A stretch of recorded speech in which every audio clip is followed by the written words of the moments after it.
Korang ada 1 minit. Stay 1 minit kita belajar pasal deltoid muscle. Apakah deltoid muscle? Deltoid muscle ni adalah muscle bahu. Okey. Ini korang bayangkan, korang punya tangan. Deltoid muscle ada dekat sini, dia ada 3 pecahan. 1, 2, 3. Tapi ni dia tak bentuk macam ni lah, dia bentuk dia cantik. Ini korang punya tricep.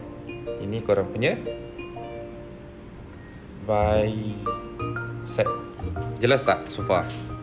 Muscle deltoid ni terbahagi pada 3, iaitu anterior ducts. Ini lateral ducts. Yang belakang, yang menghadap belakang badan kita, nama dia posterior ducts. So, ketiga-tiga head muscle ni yang duduk dalam deltoid ni akan membentuk satu muscle deltoid, iaitu muscle atas kepala bahu korang. Okey, faham tak so far?